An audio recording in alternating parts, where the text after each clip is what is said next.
Am I the asshole for buying my cousin's dream car to prove a point? I, 26-year-old female, work a corporate job at a major fast food chain. I won't say the exact title, but I don't work at an office and spend most of my time visiting and coaching stores and associates. Because of this, my family seems to be under the impression that my job is a loser job, despite me making well over $150,000 a year.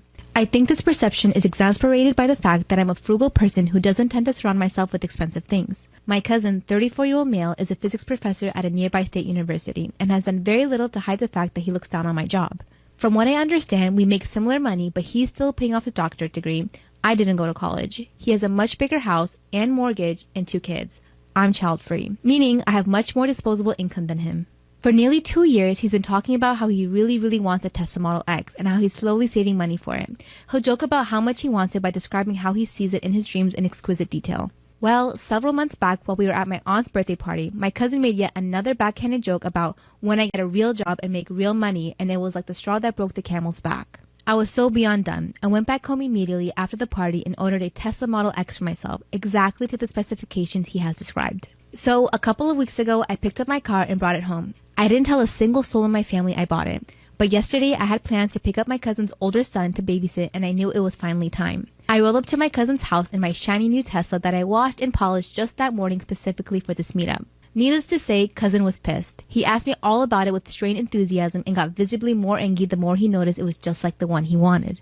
So, in what I would assume was retaliation, he tried to make a comment about, wow, it must have been an adventure and a half to find a bank willing to give you a loan like this. I laughed him off and casually told him I wouldn't know since I paid in cash, which is true. He questioned me, so I pulled up a picture on my phone of the title with my name on it.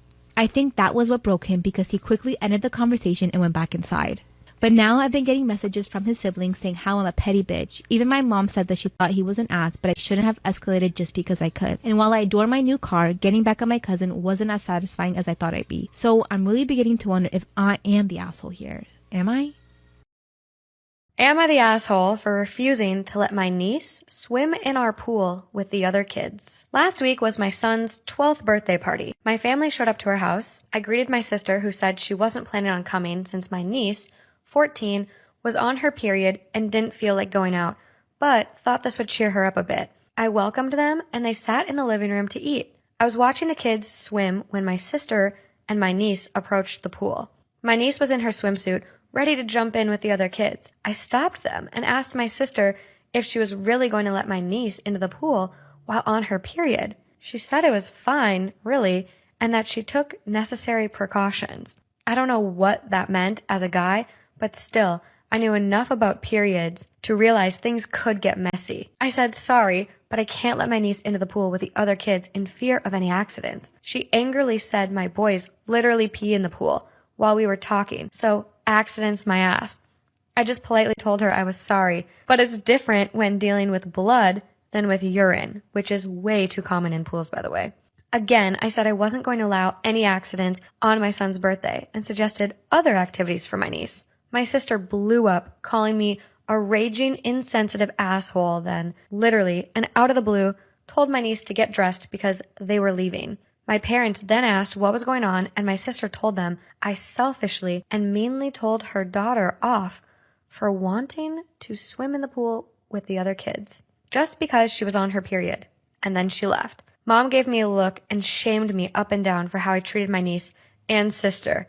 I said I didn't tell them to leave, just didn't agree on letting my niece use the pool when she's on her period, especially since I've asked my sister if she's done it before, and she said no. I honestly don't want to have to deal with cleaning up a bloody pool for the sake of what? Family? I just felt it was inappropriate, and besides, it's not like she's banned from the pool for good. Mom said I was still in the wrong, no matter how hard I try to spin shit. My wife said I didn't overreact, but at least I could have been nicer about it. Was I the asshole in this situation? Yeah, you were the asshole. You have only boys. They definitely pissed in that pool. But the little boys are not sharks. They're not going to smell one hit of blood and be like, all right, we're going to swim towards the niece. This man has no idea how women's body works, and there are 3 generations of women being like, you sound insane. And he's like, I'm not insane. Am I the asshole for refusing to let my family meet my daughter after all of them dropped out of my wedding upon finding out my wife was pregnant? I come from a conservative Christian family. All my family members were/are involved in the church and have church-based jobs. When they met my wife, they loved her and embraced her as their own. We dated for 2 years and discovered she was pregnant after we got engaged. Invitations were already given at the time, and we decided to still have the wedding on the date when my wife was 5 months in. My family was furious when they found out my wife was pregnant. They asked if we were even still considering having a wedding. I said why not, but they were very upset, especially my mom and dad, who said that they've always been known for their decency and good Christian values, and they weren't willing to let this stain their reputation, as in my wife and I getting married while pregnant. They officially dropped out and refused to negotiate, saying it was done and I have only myself to blame for this outcome and should have moved the wedding to out of town. I was hurt and I tried to change their minds and checked with other members, but my brother said he had no intentions to look like a joke in front of his fellow church members and dropped out too. My aunt pretended to be sick and said she may not be able to make it. She's 100% healthy. My cousin said he had a business trip and stopped his wife and kids from attending, and my uncle cussed me out, tore up the invitation, and kicked me out. I felt terrible with no family members of my own to support me and share my joy at my wedding.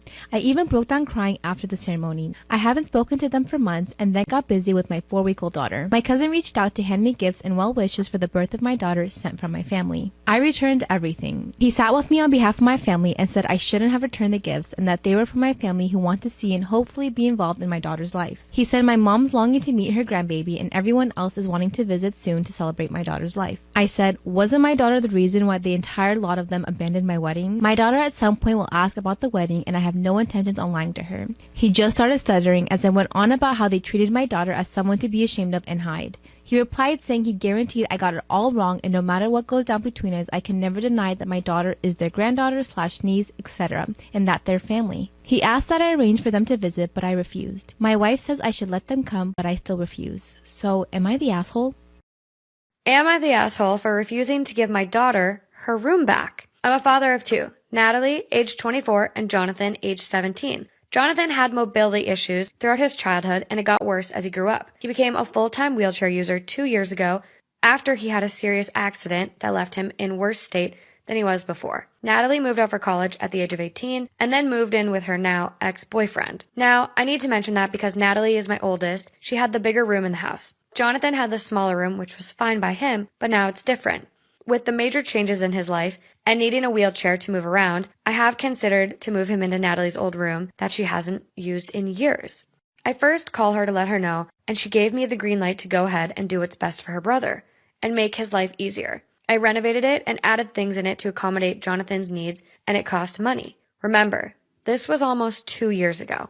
A few days ago, Natalie called saying she had a huge fight with her now ex-boyfriend after she caught him with someone and was staying at a hotel. We talked a little and she asked me to empty her bedroom and move Jonathan back to his old room because she wanted hers back and said it'd be cool if her mom and I prepare it for her when she moves in with us. I was taken aback completely. I said I can't move Jonathan out since he needs the room. I explained he needs the space to move freely, but she said it's her room no matter how many years she has been away from home. I called her unreasonable and reminded her that she said I could give the room to Jonathan, but she said she wants it and expects to have it back now. We went back and forth on this issue, and I refused to give it back to her. She threw a fit, saying I should be supporting her and giving her shelter in this hard time, and I replied, I know she's struggling, and she's welcome to come, but the room was off limits. She got more upset, saying I was favoring Jonathan over her, and got my wife feeling guilty, saying she will be staying at the hotel until we tell her her room was ready for her, which I declined to do and said she could stay there then. This morning I found out my wife's been sending her money to pay for her hotel stay, and she's been telling the family I'm keeping her out of the house. In my defense, I told them Natalie wants the room, but Jonathan needs it, and I already spent the money to renovate it. Okay. You ready for this one? Let's go. Okay. I'm going to say that the father is right in this one. Am I the asshole for helping my friend catch her boyfriend cheating? I, 27 female, and my friend Abby, 26 female, have known each other for our whole lives. Abby and her boyfriend Tony, 29 male, have been together for 3 years. Everything seemed to be going well between them, but over the last few months, things have started to go downhill. Abby has been telling me for months now that she is certain Tony has been cheating on her. However, she has no evidence, she just has a gut feeling that won't go away. After stressing out over it for months, she finally decided that she had to catch him in the act. A month ago, Abby came over to my house and told me that she had a huge favor to ask me. She told me that she knew I was Tony's type and he would go bonkers if I were to hit on him. She told me that she wanted me to accidentally bump into him at different places that he would go to. She would tell me in advance where he would be and what time he would be there. She then told me to gradually become more flirty over text and call in order to make it appear more real. I was hesitant at first, but Abby was crying and begging me to do this. She had to know the truth. I eventually gave in and went forward with the plan a couple of days later. To make a long story short, Tony fell for my fake advances almost immediately. Within the first week, he was saying how hot I was and how he's had a crush on me and that he wanted to hang out. The final nail in the coffin that confirmed everything all took place yesterday. We made plans to meet at an obscure motel with the intention of hooking up. Abby went to the motel before me and Tony in order to catch him red-handed. After me and Tony arrived, he gave me a hug and started making out with me. Abby jumped out of hiding and started screaming at him that they were over. She exposed him all over social media, which resulted in him getting trashed by most of their friends. Abby thanks me and says she finally got the closure that she needed. However, a few people are saying that what I did was tacky and immature. They're saying I should have stayed out of the relationship entirely. So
Just a trigger warning on this next story, you guys. It does feature talks and discussions about losing a child and child death.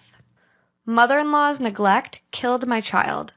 Now she thinks I'll let her around my second child. My mother-in-law was guilty in the death of her grandchild, my daughter. She was 2 years old at the time, and my husband and me let my mother-in-law babysit her while we were busy with job-related things. It was summertime, and they were staying at mother-in-law's house that has a pond next to it. My daughter loved water. Bath time was her favorite time of the day. They were playing at the edge of the pond, and then mother-in-law remembered she had to take clothes out of the dryer, and she left a 2-year-old alone next to the large body of water. My daughter's childlike curiosity plus her love for water resulted in her getting into the deep part of the pond and drowning. All because mother-in-law considered clothes in the dryer an important enough reason to leave a toddler unsupervised.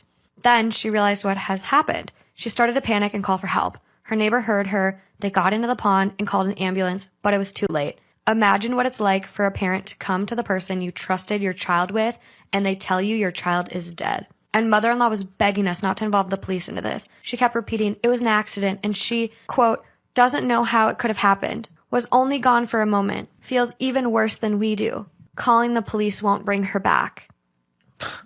Gaslighting. We did call the police, of course, and she was charged with criminal negligence and sentenced to 3 years in prison, which, in my opinion, was too light of a punishment. Now, recently, mother-in-law was released from prison, and my husband was the first person she looked for contact with. I couldn't bring myself to have any more children for a long time, but eventually I got pregnant again, and last summer we welcomed our son. Obviously, we weren't going to tell mother-in-law we're parents again, but she saw us walking with a baby stroller and realized that once more she has a grandchild. Then she was like, but I saw you have a new baby. I'm so glad I have a grandchild again. And then she went on about, is it a boy or a girl? When will she be able to see them and meet them? Because she wants to take care of them so much. My husband told her immediately that she doesn't have anything. This is our child, ours only. Our son doesn't have a grandmother, and he will never ever in a million years be anywhere around her. So my husband told her firmly that she'll have no access to the baby, and he doesn't want to talk to her either. Mother-in-law wasn't having it. That evening, she came to our house asking to see her grandchild again. We didn't let her come in, obviously, and mother-in-law got mad, claiming that as a grandmother, she has rights to meet her grandchild. We told her that she lost all her rights to our children when she let our daughter drown. Mother-in-law told us she'll go to court and she'll demand legal permission to meet the baby. Alexis.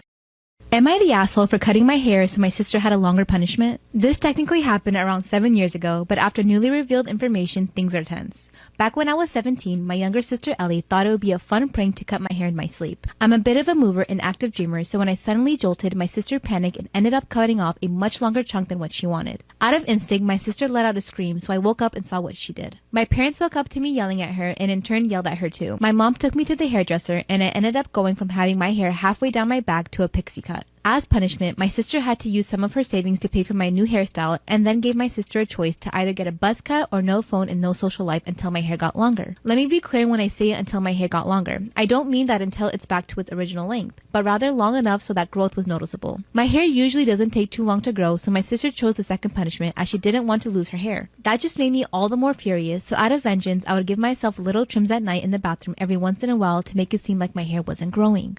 Eventually, my sister got tired of waiting and missed hanging out with her friends outside of school and asked for some other type of punishment. Our dad reminded her of her option, but it still had been months and my sister felt like it wasn't fair because she didn't intend to cut as much as she did and that she apologized and insisted that while my hair could grow back, she could never get back time that she missed enjoying her teen years. My sister would cry and pout but refused to shave her head to get back her privileges. Over time, I got over wanting revenge and just let my hair grow and my sister was ecstatic to getting off the punishment. Years went by and we never spoke about it again until we had a conversation with our cousins talking about the worst thing we've done to our siblings. My sister brought up the haircut and I casually mentioned how I got back at her.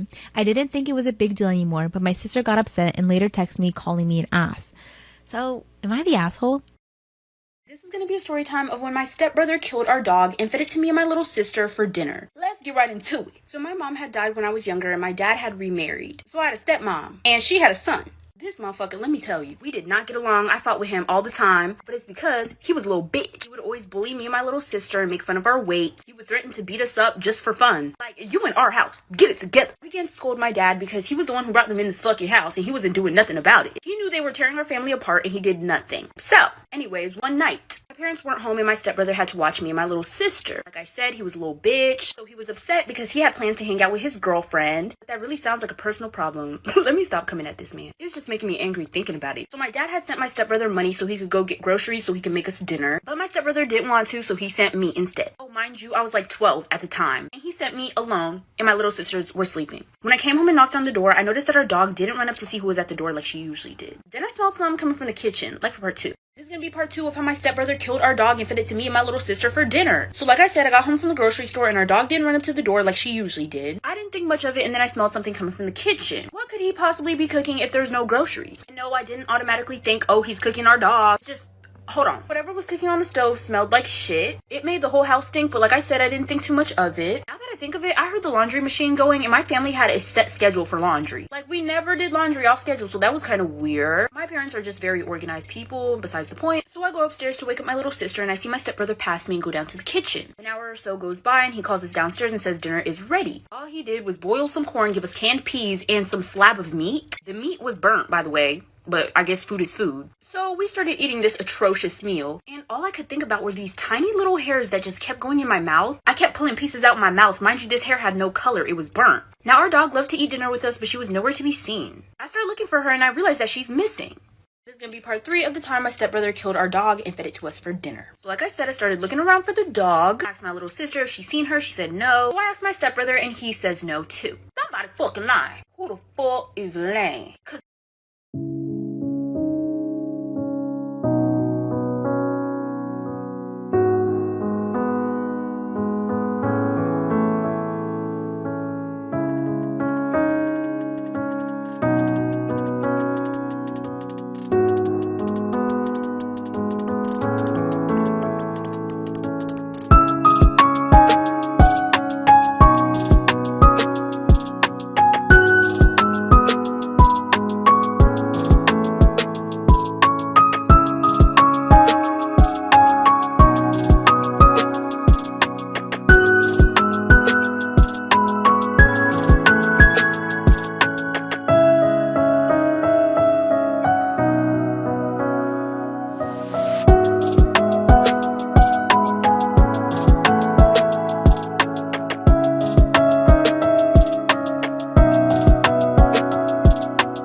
trying to find this dog. I call my dad. He says she probably ran away. But no one let her outside that day. And I know she didn't just go outside. So the days pass and we're still looking for her, and we hang up missing posters. I got my friends to help me. My dad's looking, my stepmother, my little sister, and even my stepbrother. As time goes on, my little sister and I began to fall sick. We go to the doctor. They say we have stomach problems. They said it was probably from something that we ate. And I'm thinking to myself, what abnormal thing did I eat? That random slab of meat. Because there was no groceries. Where the fuck did he find that meat from? So I'm putting pieces together. You know, we're falling sick. The meat was hairy. Our dog is missing.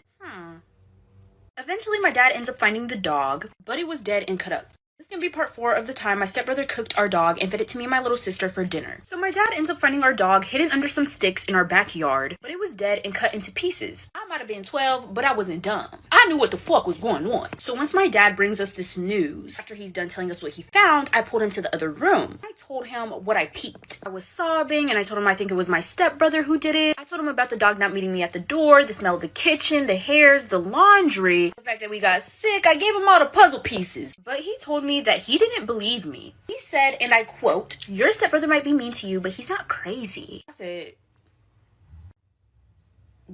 because it's right there. It is right in front of you. Like, the evidence speaks for its fucking self. I ain't gotta say too much. So my dad ends up not doing anything to my stepbrother. He faced literally 0 consequences. I'm 19 now and I don't talk to him anymore. Till this day, I